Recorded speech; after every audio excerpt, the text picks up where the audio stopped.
കാമുകന്മാരുമായിട്ട് ഊരി ചുറ്റുക, അതുപോലെ തന്നെ എന്ന് പറഞ്ഞാൽ ഈ സ്വന്തം ഭർത്താവിൻ്റെ പിതാവിനെ തന്നെ കൊലപ്പെടുത്തുക, അയാളുടെ സ്വത്ത് അനുഭവിക്കുക, അയാളുടെ പൈസ എടുത്തിട്ട് തന്നെ കാമുകന്മാർക്ക് കൊടുക്കുക, ഇങ്ങനെയുള്ള നീചകൃത്യങ്ങളൊക്കെ ചെയ്ത ഒരു ദുഷ്ടയായ സ്ത്രീക്ക് വേണ്ടിയിട്ട് മന്ത്രി ഗണേഷ് കുമാർ സംസാരിച്ചു എന്നുള്ള തരത്തിൽ വാർത്തകൾ ഇങ്ങനെ വരുന്നുണ്ട്.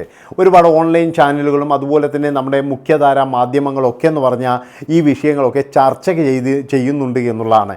ഇനി ഗണേഷ് കുമാർ ഇത് ചെയ്തിട്ടുണ്ടെങ്കിൽ ഗണേഷ് കുമാറിനോട് പറയുകയാണ്, നിങ്ങൾ ചെയ്ത, അതായത് ഇത്രയും നാളും നിങ്ങൾ ചെയ്ത എല്ലാ നല്ല കാര്യങ്ങളും ഇതോടുകൂടി ഈ ഒരു സംഭവത്തോടു കൂടി തീർന്നു എന്നാണ് എനിക്ക് പറയാനുള്ളത്.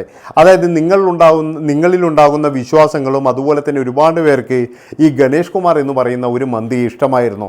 അതൊക്കെ എന്ന് പറഞ്ഞാൽ ഇവിടെ വെച്ച് തീർന്നു എന്നാണ് എനിക്ക് പറയാനുള്ളത്. പലരുടെയും മനസ്സിൽ ഇപ്പോഴും നിങ്ങളെ ഒരു കളങ്കമുള്ളവനാണ്. നിങ്ങൾ അഴിമതി നടത്തുന്നില്ല, കാര്യം ശരിയാണ്, നിങ്ങളൊന്നും ചെയ്യുന്നില്ല. പക്ഷേ ഈ ഒരു ചെറ്റ പെണ്ണിന് വേണ്ടിയിട്ട്, ഇത്രയും വൃത്തികെട്ട ഒരു സ്ത്രീക്ക് വേണ്ടിയിട്ട് നിങ്ങൾ സംസാരിച്ചു. നിങ്ങൾ ആ മന്ത്രിസഭയിലെ എല്ലാവരെയും എല്ലാവരോടും പറഞ്ഞ് ആ ഒരു സ്ത്രീയെ എപ്പോഴും പുറത്തിറക്കാൻ വേണ്ടി നിങ്ങൾ എല്ലാവരും പോവുകയാണ്. നിങ്ങളൊരു കാര്യം ആലോചിക്കണം, ഈ സ്ത്രീ എങ്ങനെയാണ് ജയിലിൽ പോയത്? അത്രയും വൃത്തികെട്ട ഒരു സ്ത്രീയാണ്. നിരവധി കാമുകന്മാർ, അതുപോലെ തന്നെ വെള്ളമടി, പിന്നെ എന്ന് പറഞ്ഞാൽ സെക്സ്, ഈ സെക്സിന് വേണ്ടി മരിക്കുന്ന ഒരു സ്ത്രീ തന്നെയാണിത്. അതുപോലെ തന്നെ സിനിമാ താരങ്ങളുമായിട്ടും പിന്നെ എന്ന് പറഞ്ഞാൽ ഒരു സീരിയൽ നടനുണ്ടായിരുന്നു, ഇവരുടെ കൂടെ സ്ഥിരമായിട്ടുണ്ടാകുന്നു. അവർക്കൊക്കെ എന്ന് പറഞ്ഞാൽ നല്ല രീതിയിൽ വെള്ളം വാങ്ങിച്ചു കൊടുത്തിട്ടുണ്ട്, അതുപോലെ തന്നെ നല്ല രീതിയിൽ സെക്സ് ചെയ്തിട്ട് ഇതൊക്കെ ചെയ്തിട്ടുണ്ട്. അങ്ങനെയുള്ള ഒരു സ്ത്രീയെയാണ് ഇപ്പോഴും തുറന്നു വിടാൻ പോകുന്നത്. ഇത് ആവശ്യമാണോ? അതായത് ഈ ഷെറിൻ എന്ന് പറയുന്ന ഈ ഒരു പിശാചിനെ തുറന്നു വിട്ടതുകൊണ്ട് ഇവരെന്താണ് ഉദ്ദേശിക്കുന്നത്? എന്ത് മെസ്സേജാണ് ഇവർ സമൂഹത്തിന് നൽകുന്നത്? ഈ ഗണേഷ് കുമാറിനെ പോലെയുള്ള ആൾക്ക് എന്താണ് ഇതിൻ്റെ ഒരു ആവശ്യം എന്നാണ് എനിക്ക് മനസ്സിലാകാത്തത്.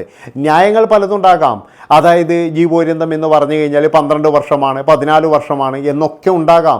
ഇതൊക്കെ നമ്മുടെ നാട്ടിൽ സർവ്വസാധാരണമാണ്. തുറന്നു വിടൽ എന്നൊക്കെ പറയാറുണ്ട്. ഇപ്പോഴൊന്നാണ് ഈ അടുത്ത കാലത്തൊന്നാണ് മണിച്ചൻ എന്ന് പറയുന്നയാൾ തുറന്നു വിട്ടു. ഏതായാലും എനിക്ക് പറയാനുള്ളത് എന്താണെന്ന് വെച്ചാൽ ഷെറിനെ തുറന്നു വിടാനായിട്ടില്ല. ഷെറിനെ തുറന്നു വിടുന്നത് ഇനിയൊരു 10, 12, 20 വർഷം കഴിഞ്ഞാൽ മാത്രമേ ഷെറിനെ തുറന്നു വിടാതൂ. എന്താണെന്ന് വെച്ചാൽ ഇനി ഇവർ ഇറങ്ങിക്കഴിഞ്ഞാൽ ഇവർക്ക് നല്ല ഗുണ്ടാ സെറ്റപ്പും കാര്യങ്ങളൊക്കെ ഉള്ളതാണ്. ഇതിലെന്ന് പറഞ്ഞാൽ ഒരുപാട് പേര് സാക്ഷി പറഞ്ഞിട്ടുണ്ടാകും, അതുപോലെ അങ്ങനെ പലതും പറഞ്ഞിട്ടുണ്ടാകും. ഇതൊക്കെ എന്ന് പറഞ്ഞാൽ ഇന്ന് നെറ്റിൽ അവൈലബിൾ ആണ്. എന്തൊക്കെ കാര്യങ്ങൾ ആരൊക്കെ പറഞ്ഞിട്ടുണ്ട് എന്ന് കൃത്യമായിട്ട് ഇവർക്കറിയാം. ആ ആൾക്കാരെയൊക്കെ എന്തെങ്കിലും ചെയ്തു കഴിഞ്ഞാൽ ആരാണ് സമാധാനം പറയുക?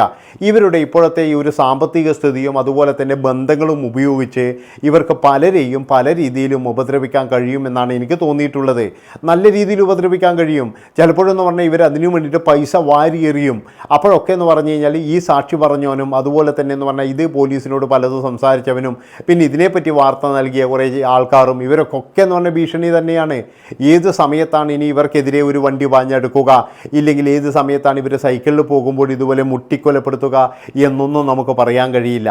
അപ്പോൾ അത്രയും സമൂഹത്തിന് വേണ്ടാത്തവരെ, അത്രയും സമൂഹം പേടിച്ചുകൊണ്ടിരിക്കുന്ന ഭയക്കുന്ന ഈ സ്ത്രീക്ക് വേണ്ടിയിട്ട് ഗണേശൻ എന്ന് പറയുന്ന മന്ത്രിക്ക് എന്താണ് ഇത്ര താല്പര്യം?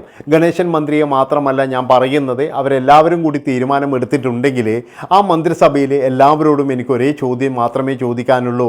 ഈ ഷെറിൻ എന്ന് പറയുന്ന വ്യക്തി ഇവിടെ എന്താണ് ചെയ്തിരിക്കുന്നത്?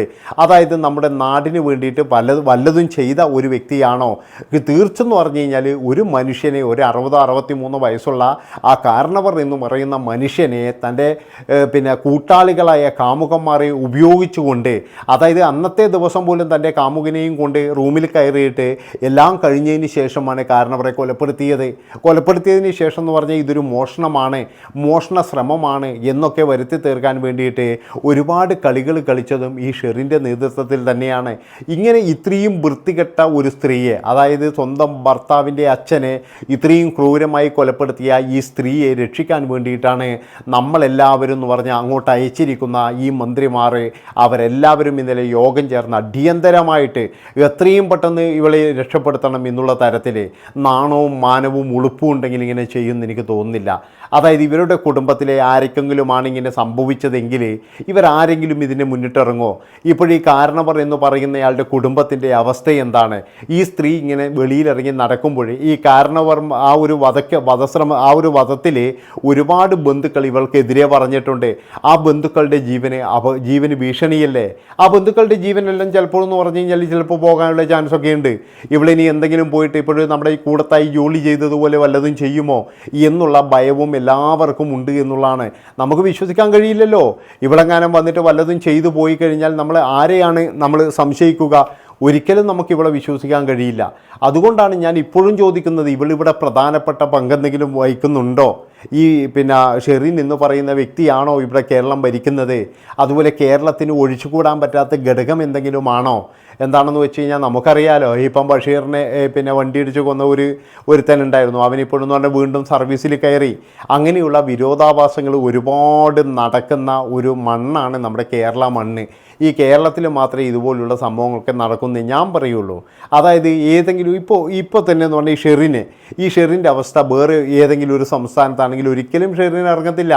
അതായത് ഷെറിൻ ഇവിടെ എന്ന് പറഞ്ഞു കഴിഞ്ഞാൽ വഴിവിട്ട ഒരുപാട് ബന്ധങ്ങൾ ഉണ്ടാക്കി കൊടുത്തിട്ടുണ്ട്. അതുപോലെ തന്നെ എന്ന് പറഞ്ഞു കഴിഞ്ഞാൽ ഈ എന്താ പറയുക, പരോള് ഇതുവരെ ഒരാൾക്ക് പോലും കിട്ടാത്ത പരോളാണ് ഈ ഷെറിന് കിട്ടിക്കൊണ്ടുന്നത്. അപ്പോൾ ഷെറിന് ഈ ജയിലിൽ കിടക്കുമ്പോഴും എല്ലാവരുമായിട്ട് നല്ല രീതിയിലുള്ള ബന്ധമുണ്ട്. എന്താണ് ഇവർ തമ്മിലുള്ള ഡീല് എന്ന് മാത്രമാണ് നമുക്കിനി അറിയാനുള്ളത്, വേറെ ഒന്നും അറിയണ്ട. പൊതുജനം എന്ന് പറയുന്നത് കഴുത തന്നെയാണെന്ന് ഇപ്പോഴും വീണ്ടും തെളിയിച്ചു കൊണ്ടിരിക്കുകയാണ്. നമ്മളൊക്കെ എന്ന് പറഞ്ഞാൽ വോട്ടിങ്ങിന് മാത്രമേ നമ്മളൊക്കെ വേണ്ടൂ.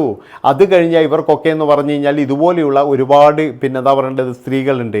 ഇങ്ങനെയുള്ള പിശാചികൾക്ക് മാത്രമേ വേണ്ടൂ. നമുക്കറിയാലോ, നമ്മളെ ഭരണസ്ഥിര കേന്ദ്രത്തിൽ വരെ വിരഹിച്ച ഒരു സ്ത്രീ ഉണ്ടായിരുന്നു, ഇപ്പോഴും കിടപ്പിലാണ്. അതായത് ഇപ്പോഴും എന്താ തിരിച്ചറിയാൻ പറ്റാതെ ഇതൊരു രോഗമാണ്, ക്യാൻസറാണ് എന്നൊക്കെയാണ് പറയുന്നത്.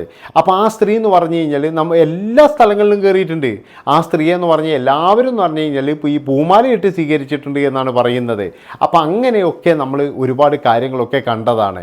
അവിടെയാണ് നമ്മുടെ ഷെറിൻ എന്ന് പറയുന്ന ആ ഒരു എന്താ പറയേണ്ടത് സുന്ദരിയായ ഒരു സെക്സി ഒരു യുവതിയെ, അതായത് സെക്സും അവരുടെ കാമവും പിന്നെന്ന് പറഞ്ഞ കൊലയും ഇതാണ് അവരുടെ പ്രധാനപ്പെട്ട ഇതെന്ന് പറഞ്ഞു കഴിഞ്ഞാൽ. അപ്പോൾ അവരെയാണ് ഇപ്പോഴും തുറന്നു വിടാൻ പോകുന്നത്. നന്നായി മക്കളെ, നിങ്ങളൊരു കാര്യം ചെയ്യണം, ഇനിയും തുറന്നു വിടണം, എല്ലാവരെയും തുറന്നു വിടണം. പറ്റുമെങ്കിലും എന്ന് പറഞ്ഞാൽ കുറേ നാൾ കഴിഞ്ഞാൽ നമ്മുടെ ചെന്താമരയും തുറന്നു വിടണം എന്നാണ് എനിക്ക് പറയാനുള്ളത്. കാരണം ഇനിയും 3 പേരെ തട്ടാനുണ്ട് പോലും. ആ പാവത്തിനെ നിങ്ങൾ എല്ലാവരും എന്ന് പറഞ്ഞാൽ അതിനു വേണ്ടിയിട്ട് സഹായിക്കുക. കാരണം എന്താണെന്ന് വെച്ചാൽ ഇപ്പം അങ്ങനെയാണല്ലോ.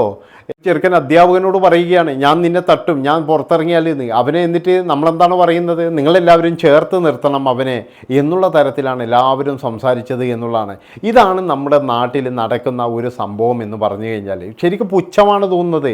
ഇപ്പോൾ ഈ 2025 കഴിഞ്ഞതിൽ പിന്നെയെന്ന് പറഞ്ഞു കഴിഞ്ഞാൽ എത്രമാത്രം പ്രശ്നങ്ങളാണ് ഓരോ ദിവസവും എന്ന് പറഞ്ഞു കഴിഞ്ഞാൽ പ്രശ്നങ്ങൾ ഇങ്ങനെ കൂടിക്കൊണ്ടിരിക്കുകയാണ്. ഇന്നിപ്പോൾ നമ്മൾ കണ്ട മറ്റൊരു വാർത്ത ഇതാണ്. അതായത് ഈ മാതാവും അതുപോലെ മാതാവിൻ്റെ സഹോദരനും തമ്മിൽ അഭിഹിത ബന്ധം, അവർ തമ്മിൽ ലൈംഗിക ബന്ധം വരെ ഉണ്ടായി എന്നാണ് പറയുന്നത്. സ്വന്തം സഹോദരിയും സഹോദരനുമാണ്. അങ്ങനെയില്ല ഒരു കാലഘട്ടത്തിലൂടെയാണ് നമ്മൾ ജീവിക്കുന്നത്. അതുകൊണ്ടാണ് ഞാൻ പറയുന്നത്, ഷെറിനെ പോലെയുള്ള ഒരാളെ പോലും തുറന്നു വിടാൻ പാടില്ല. ഇതാണ് എനിക്ക് പറയാനുള്ളത്. അപ്പോൾ ഇത്രയും പറഞ്ഞുകൊണ്ട് ഈ ഒരു വീഡിയോ വിളിച്ചു അതിൻ്റെ പേര് ഇഷ്ടപ്പെട്ട് കഴിഞ്ഞാൽ എല്ലാവരും ചാനൽ സബ്സ്ക്രൈബ് ചെയ്ത് കൂടെ കൂടിക്കോ. നന്ദി, നമസ്കാരം.